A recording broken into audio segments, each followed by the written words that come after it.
नमस्कार, news max में आप सभी का स्वागत है।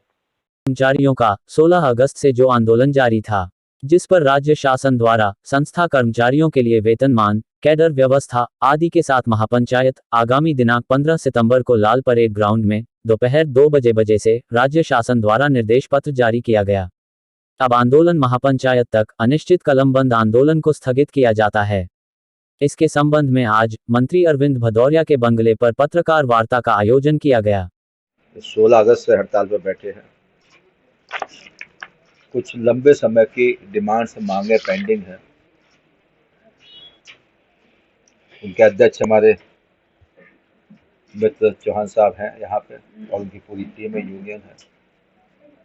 माननीय मुख्यमंत्री महोदय को हमने इन सब विषयों को लेके निवेदन किया है। माननीय मुख्यमंत्री महोदय संवेदनशील मुख्यमंत्री है। माननीय मुख्यमंत्री शिवराज जी ने हमको निर्देश किया है कि इन सबको 15 सितंबर को लाल परेड ग्राउंड में सभी को निमंत्रण किया है, सभी को बुलाया है।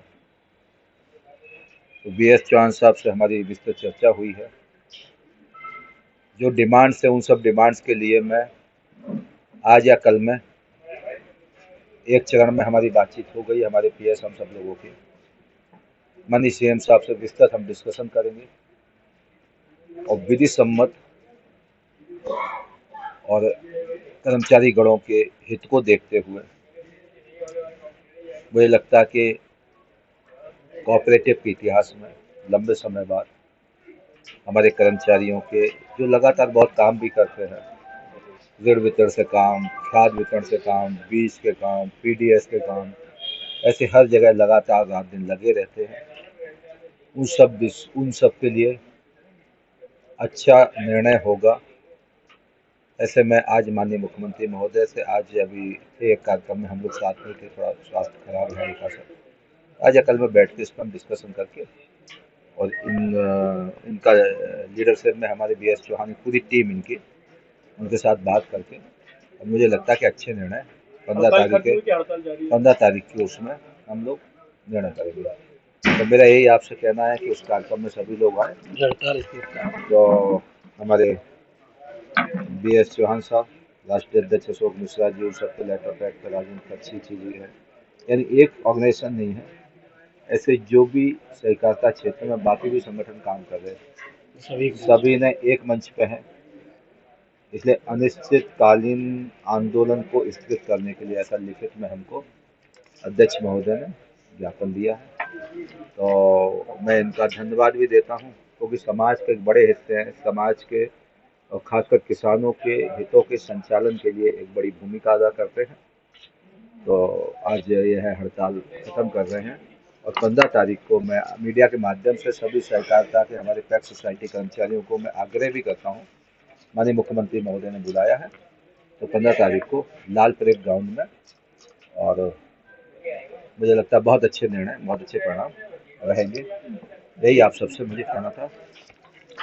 जब अभी कांग्रेस की एक बड़ी बैठक हुई है कमलनाथ जी की बंगले पे, तो दिग्विजय सिंह जी ने एक बात कही है कि मध्य प्रदेश में ईडी और आईटी के कार्यालय खोले जा रहे हैं और कांग्रेस के नेताओं पे छापेमारी तैयारी कर रही है। बीजेपी की सरकार वो भी तैयारी कर रही है। विपक्ष के नेताओं पर आखिर क्यों 20 साल से मध्य प्रदेश में कांग्रेस की सरकार नहीं है, उन्हीं पर आप छापे मारने की तैयारी, आरोप लगाया आप लोगों। यह सभी आरोप माननीय कमलनाथ जी, माननीय मिस्टर बंटाधार दिग्विजय सिंह जी, ये निराधार है। ये सत्य से इनका कोई वास्ता नहीं है। लेकिन जब आपकी सरकार थी, क्योंकि 18 साल से मध्य प्रदेश के मुख्यमंत्री शिवराज सिंह चौहान साहब, मैं अंतर हृदय से आत्मा से कह रहा हूँ, सहजता, सरलता और विनम्रता की राजनीति का कोई रोल मॉडल है देश में तो मध्य प्रदेश के मुख्यमंत्री शिवराज सिंह चौहान साहब हैं। किसी के खिलाफ कोई भी आज तक इस प्रकार का ना उनका भाव प्रदर्शित हुआ है, ना कोई कार्रवाइयाँ की हैं। ये दोनों नेतागण अपनी गिरेबान में झांके। जिस प्रकार से कार्रवाइयाँ आपने 15 महीने के शासनकाल में की थी, मेरे सगे बड़े भाई को घर से उठा के थाने ले गए पकड़ के, हमारे संजय पाठक साहब, उनका पूरा होटल तोड़ दिया जाके, हमारे डॉक्टर नरोत्तम मिश्रा साहब, गृह मंत्री जी के मित्र का पूरा होटल आपने ध्वंस कर दिया जाके, तो ये आपने कार्रवाइयाँ उस समय बड़े बर्बरतापूर्वक ढंग से की थी, इसलिए कोई भी कार्रवाई मध्य प्रदेश में किसी भी निर्दोष पर नहीं हो रही है, ना ही होगी। कोई दोषी होगा वो छोड़ा नहीं जाएगा, क्योंकि शासन का कानून का राज है और मध्य प्रदेश के मुख्यमंत्री शिवराज सिंह चौहान और भारत के हमारे जो माननीय प्रधानमंत्री गृह मंत्री जी आज कमलनाथ काम कर रहे हैं। एक आरोप और लगे हैं, नेता प्रतिपक्ष ने आपके ऊपर आरोप लगे कि आप जातिवाद को बढ़ावा दे रहे हैं। भीड़ में कई ऐसी नियुक्तियां की गई हैं थानेदारों की जहां पे सिर्फ ठाकुर ही ठाकुर है, और लाहौर में ब्राह्मण ही ब्राह्मण है, मेहगांव में भी ठाकुर ही ठाकुर है। बाकायदा उन्होंने लिस्ट जारी करी है थानेदारों की। मैंने समाचार पत्र के माध्यम से पढ़ा है, मैंने उसमें भी बोला भी है, मगर सबसे बड़ी भूमिका किसी विधानसभा में एसडीओपी एसडीएम की होती है। तो एसडीएम भी हम ठाकुर समाज क्षत्रिय समाज का नहीं है, न एसडीओपी क्षत्रिय समाज का है। तो सबसे बड़ा थाना अटेर जो हमारा मुख्यालय का है, वहाँ प्रशांत यादव करके टीआई है। इसलिए डॉक्टर गोविंद सिंह जी इस प्रकार के जो आरोप लगा रहे हैं, ये यथार्थ में सत्यता में नहीं है।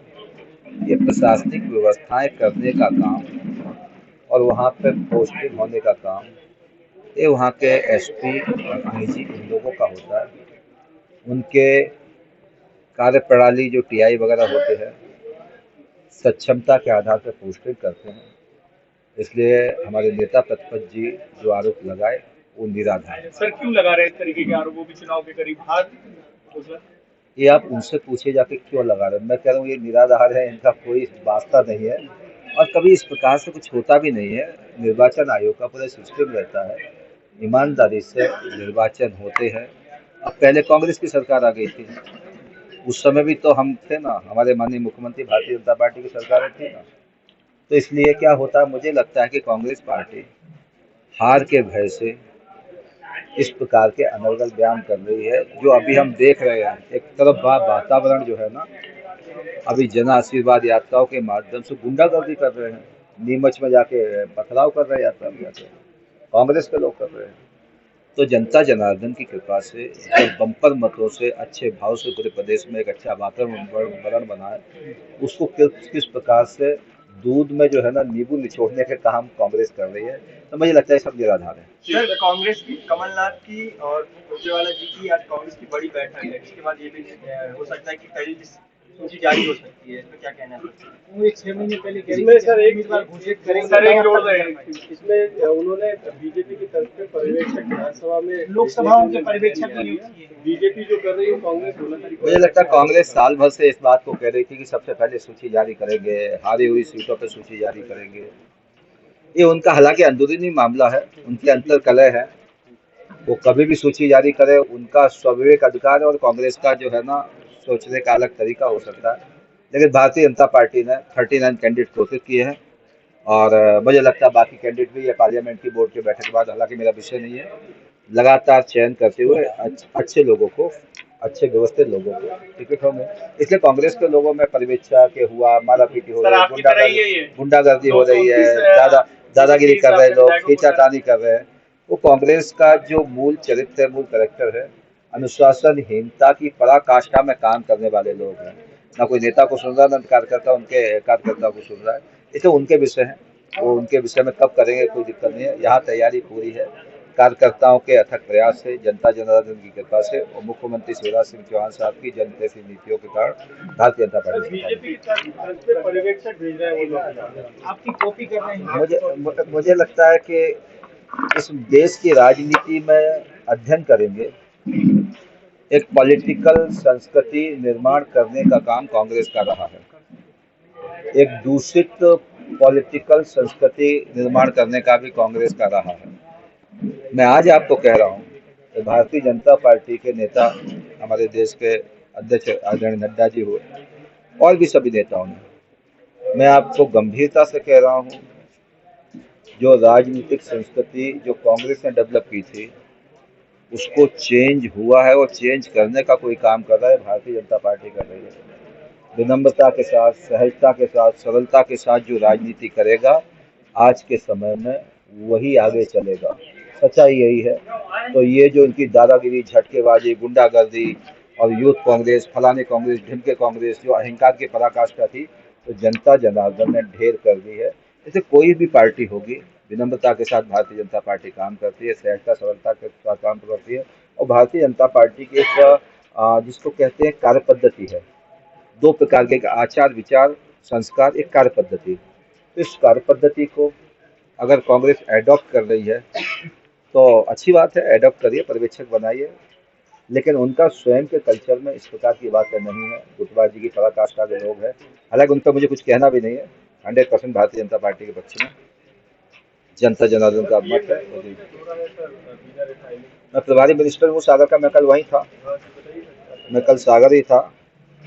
मैं माननीय प्रधानमंत्री जी के दौरे के लिए पूरे दिन, परसों भी था, मैं कल ही लौट के आया हूँ और कल मैं फिर जा रहा हूँ सुबह। माननीय मुख्यमंत्री महोदय भी कल रहेंगे तैयारियों में जायजा के लिए। 50,000 करोड़ का पूरे हिंदुस्तान में मुझे लगता है इतना बड़ा प्रोजेक्ट, 50,000 करोड़ का बीना में एक बड़ा इंडस्ट्रियल हब बनाने के लिए 14 तारीख को देश के प्रधानमंत्री माननीय नरेंद्र भाई मोदी जी आ रहे हैं। करीब जो है ना 1.5 से 2 लाख लोग वहाँ पे इकट्ठे रहेंगे। घनघोर बारिश के बीच में भी सभी तैयारी हो चुकी है।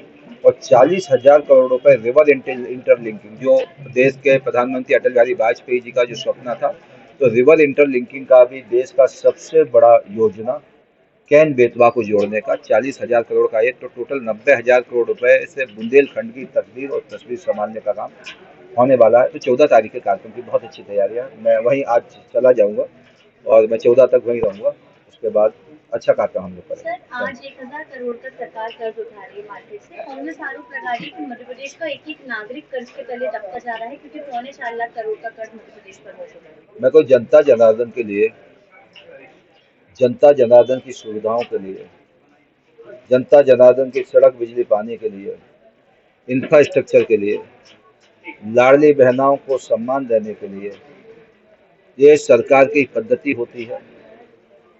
हमको जब जितना कर्जा लेना पड़ेगा हम लेंगे, समय पर सभी का कर्जा वापस करते हैं।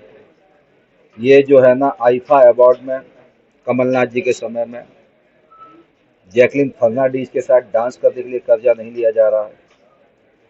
ये सरकार की पद्धतियां होती हैं, हम लेते हैं, हम वापस करते हैं, क्योंकि कोई खजाने में इकट्ठा नहीं रहता है, टैक्स के माध्यम से आता है जनता जनार्दन द्वारा, वो हम खर्चा करते हैं, उनको वापस करते हैं। इसलिए जनता के हित के लिए जो जो करना पड़ेगा वो सब मध्य प्रदेश की सरकार 100% करेगी। दिग्विजय सिंह की सरकार में जितना उन्होंने कर्ज लिया था, तो क्या वो भी बोझ पूरा मध्य प्रदेश सरकार पर आया था, इस कारण जो है ऑलरेडी दिग्विजय सिंह की सरकार में तो उन्होंने कर्जा माफी का झूठा वादा कर दिया। मुझे खुद को 5,600 करोड़ रुपए लेना थे मुझे, किससे? दिग्विजय सिंह से, कमलनाथ जी से। मुझे 5,600 करोड़ रुपए मुझे लेना थे, मुझे, यानी मैं सहकारिता मंत्री होने के नाते बोल रहा हूँ। 5,600 करोड़ रुपए जो हमारे उन्होंने कहा था, पैक्स सोसाइटियों के माध्यम से कर्जा माफी की घोषणा कर दी। पैक्स सोसाइटियों को उन्होंने पैसा दिया नहीं, कर्जा माफी झूठा किसानों को लगा के हो गया। पैक्स सोसाइटियों को जो पैसा है, सब कर्मचारी खड़े हुए हैं, वास्तव में किसानों की छोटी छोटी अंश पूंजी से वो पैसा इकट्ठा होता है। तो वो पैसा सरकार को देना चाहिए था, वो दिया नहीं गया, इसलिए ये बाई इलेक्शन में ढेर हो गए और सभी सोसाइटियां, 4,500 पैक्स सोसाइटियां घाटे में चली गई। इसलिए कांग्रेस के नेताओं की अदूरदर्शिता के कारण ये बुरे परिणाम मध्य प्रदेश को जो झेलने पड़ रहे हैं, उसके कारण हमको जो व्यवस्थाएं करते हुए लोगों को आगे ले जाने का। Thank you.